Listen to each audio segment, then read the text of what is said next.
sperm concentrations, when we last looked at them, which was samples collected in 2011, the sperm concentration in Western countries was 47 million per milliliter, down from 99 million per milliliter 39 years earlier. So that's a decline of more than 1% per year, and it would predict between 2011 and now, which is 10 years, that we would be now below 40 million per milliliter. And that's an important number because below 40, it becomes increasingly difficult for couples to become pregnant.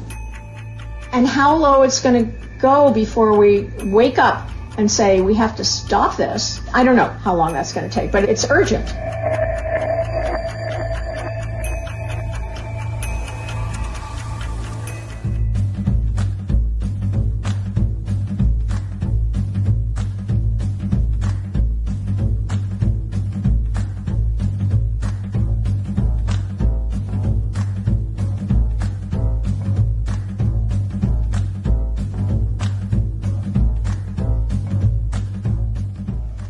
However, then there's a whole other class of things which are not so easy to control, and those are the chemicals in our environment that come in the products that we bring into our home.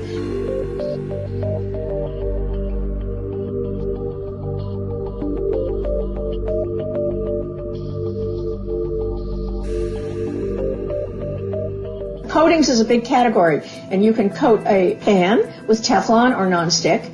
You can coat a jacket with water repellent. You can coat a paper to keep oil from passing through it, say in a pizza box. So coatings are a real concern because they contain one class of chemicals, the PFOAs. Then another big class, and the one that I've studied a lot, is the chemicals that make plastic soft, and those are the phthalates.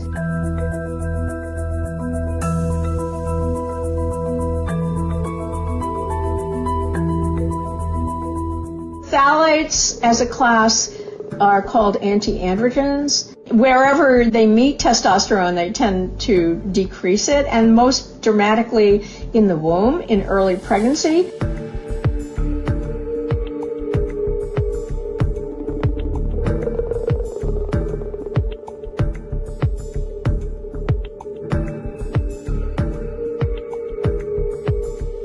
One particular way that we see that is the size of the genital area, which is called the anogenital distance. Then, when the boy grows up, he will have, we've shown, a lower sperm count. Besides having an impact on sperm count, it can increase the risk of genital defects, undescended testicles, for example, and later it actually can increase the risk of testicular cancer.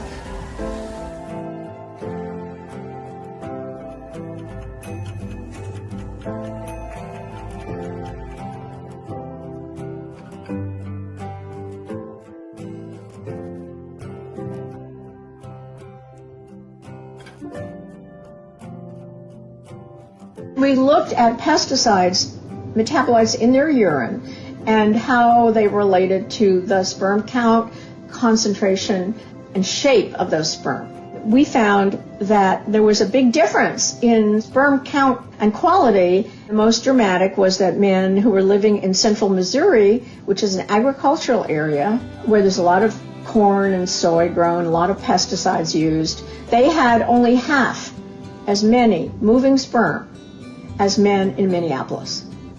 This is huge, half as many. And they were not workers, and they were just residents of the area.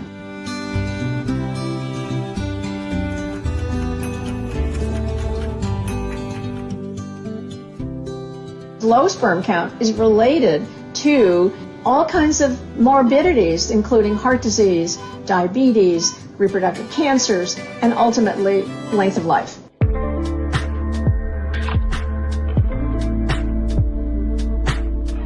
It's always assumed that it's the woman's responsibility or fault if a couple can't get pregnant or if a woman has miscarriage. And now we know that it's a shared responsibility. And getting the quality of the eggs is much more difficult than for a man to count his sperm or get the quality of his sperm.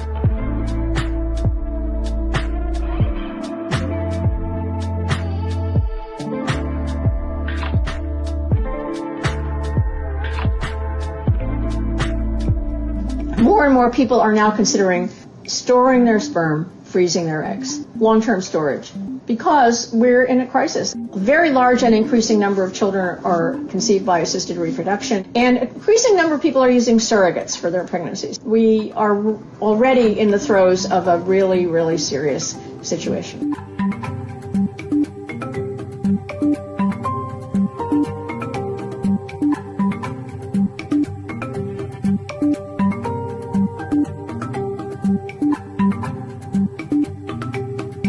He could think about lowering his exposures by changing his shopping habits. He could maybe lose weight if he's overweight. He could stop smoking if that's a problem. He could stop binge drinking if he does that. So it's much, much harder to get the chemicals out of our bodies.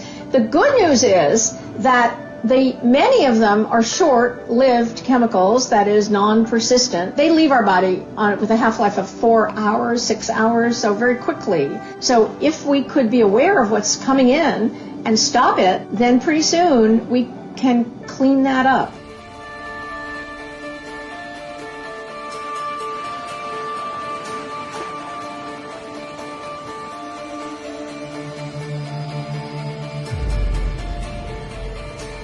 We need to test chemicals before they're put into the marketplace. We need to test the thousands of chemicals that have never been tested because they've been assumed safe, and we now know they're not. There's no question that environmental factors affect reproductive function. We're in a crisis, a really, really serious situation.